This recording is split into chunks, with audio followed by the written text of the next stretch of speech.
560, The Answer. Now, from the Signature Bank Studios. Insert Democrat socialist here. Runs the Democratic House floor for 30 plus years running. He's promising this and he's stealing that. Where can you get that kind of money? He's using your house like his own piggy bank. You ought to know by now. You can pay off your house here in Illinois, but you can never keep up with the taxes. Oh, how it's always been the plan to have a taxpayer pay, no doubt. Not a matter of if anymore, but when you're moving out. I said, when you're moving out. Top of the morning, Dan and Amy. So BLM Brandon rolled out his new selections for CPS school board yesterday, and well, only 6 were there. They're working on the 7th, but as he says, everybody wants to be on the school board, Dan, and he surrounded himself with black pastors and black community leaders at a Southside church, and everything was about black, black, black, black, black. And school choice people were there, Dan, with their signs, and interrupted him. Our collaborative work also improves special education services.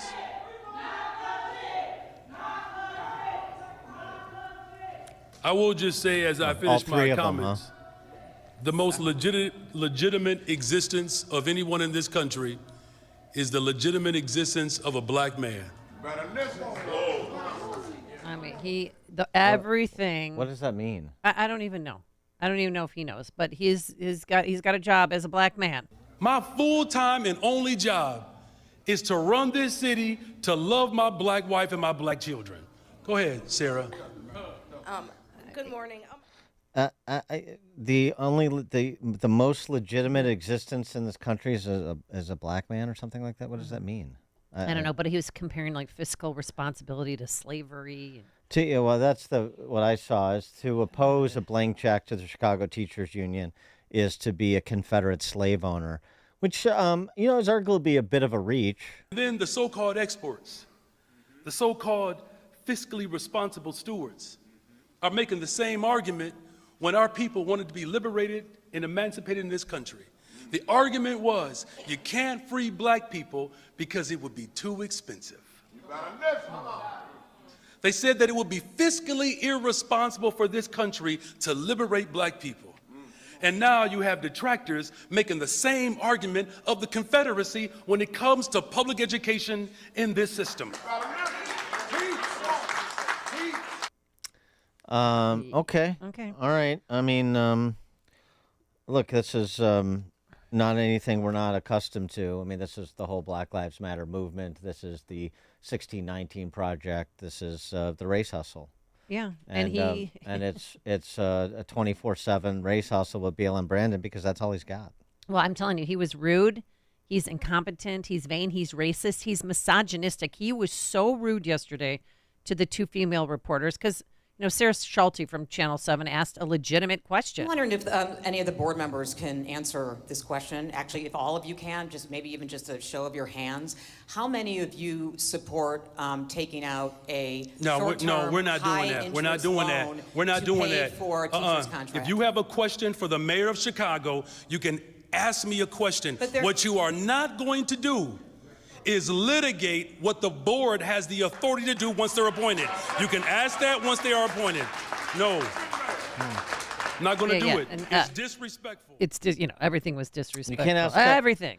You can't ask somebody a question about what their policy views are until they're appointed? They wouldn't answer. He wouldn't answer any questions, and he shunned any reporter who asked about the future of Pedro Martinez. But then there's this, because somebody, who used to have, I'm old enough to remember a few weeks ago when they were going to implement a non-travel policy in the mayor's office to save money and a hiring freeze. But yet he's going to London to watch the Bears. Mayor, is this a good week to go to London for a Bears game? And also, who's going to pay for that trip? All right. Okay. All right. I'm going to London to attract business to Chicago. Okay?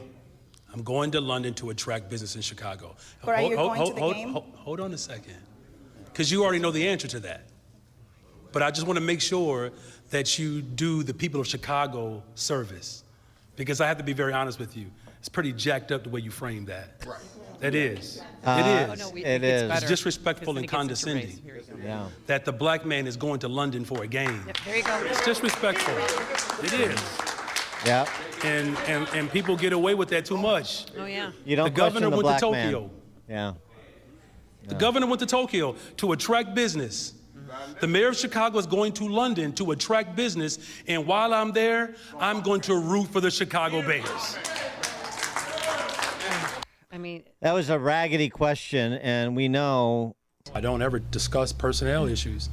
I find it to be highly offensive, irresponsible, and raggedy, and I don't do raggedy. He doesn't do raggedy. you don't do raggedy. And that was raggedy. There's some raggedy-ass business there. But he wasn't. This is not a serious man. I mean, The black man. You question the black man. The black man can't go to a football game? Is that what you're saying? No, not saying that.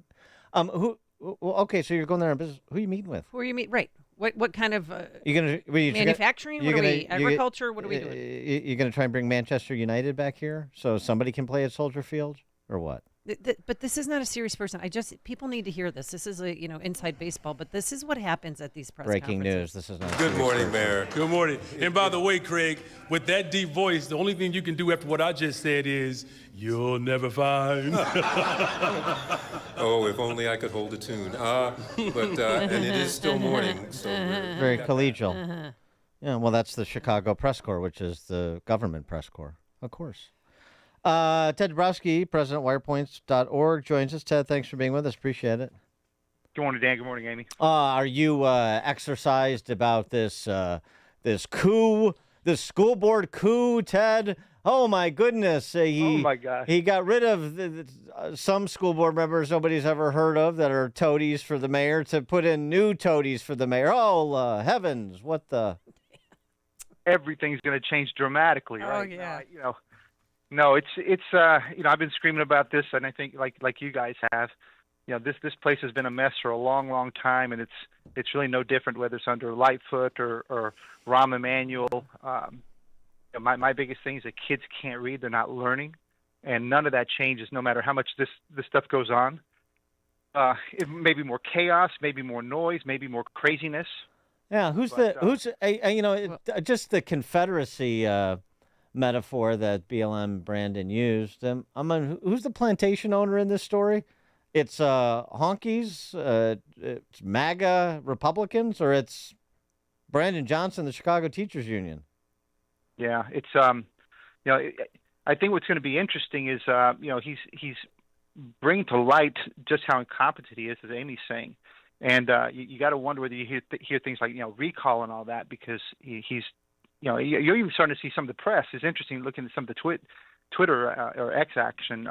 Some of the guys that would normally be supporting him are challenging him a little bit. So I think that's going to be interesting. But what drives me crazy about this whole discussion, and people think it's gonna, oh my gosh, things will be worse.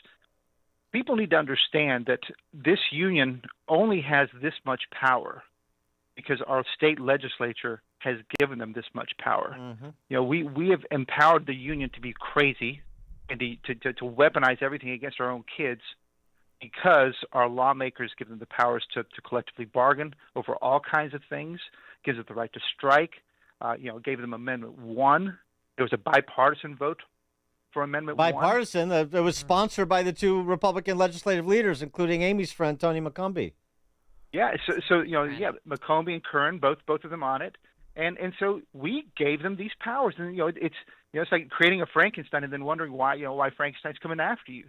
It's exactly what we've done. So we can complain all we want about these unions, and we should, by the way. But if we don't get back to the core fact that it's the legislators that give them these massive powers, I know there's not a single state in this country that gives its unions as much power as we do. And so if we ever want to fix things, part of that big fix is going to be clipping the wings of these unions because and the only way you do that, the only way you do that is an opposition party, and the Republican Party has. I mean, first of all, it doesn't exist, and to the extent there's some people running around with R's on their lapels, they don't have the guts to self-discipline, to regulate. So how you have legislative leaders like John Curran and Tony McCumbee who sponsored the sale of this state, or it wasn't even a sale because they didn't pay anything, turning over this state to the government unions. It's unconscionable. If this was happening at the federal level, it would be borderline treasonous, and yet there's no repercussions, and so nothing changes, including the Republicans' permanent super minority status. Well, what's amazing was during the last elections, I remember the Republicans couldn't take a stance against the unions because they supported Amendment 1. So it was a really awkward situation. So until you get a real opposition, until you can really clip the wings of the unions, count on this to happen all the time. I mean, to me, it's not surprising. It is sad. It means we're moving further and further away. Well, I don't know.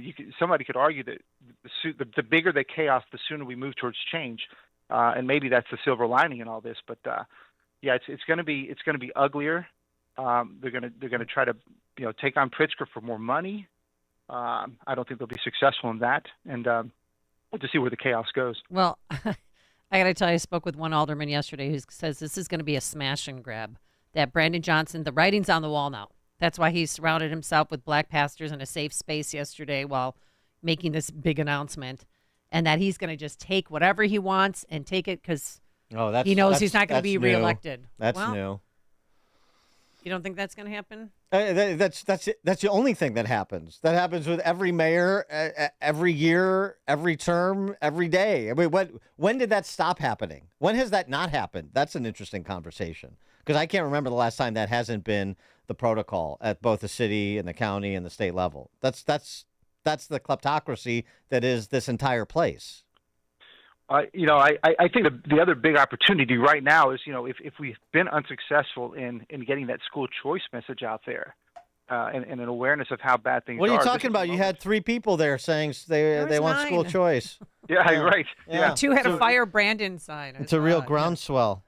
Yeah, I mean, if you had a $12,000 education savings account right now, I tell you, a lot of people would take it. They take it, but we're not doing that. Again, back to the opposition, we are not screaming from the mountaintops that kids can't read, and as long as people still have this hope that these public schools will help their kids, a really unfounded hope. As long as they have that, then they're not pushing back. Well, one of the new school board members, Deborah Pope, she works for the CTU and has been involved in negotiations in the past week.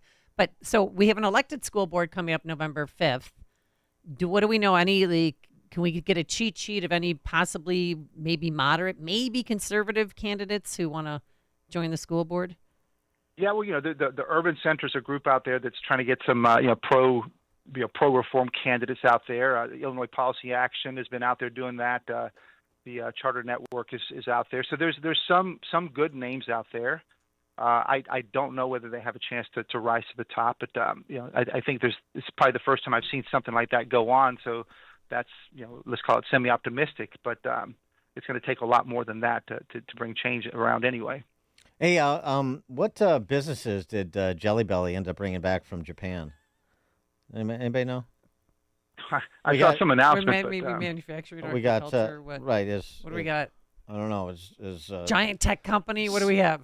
Samsung going to relocate their corporate headquarters, or what's going on? I don't know. Wait, what do you expect? Merry old England. Going to bring. What are we bringing back from England? Brandon Johnson's visit. These visits where politicians go to recruit businesses. Yeah.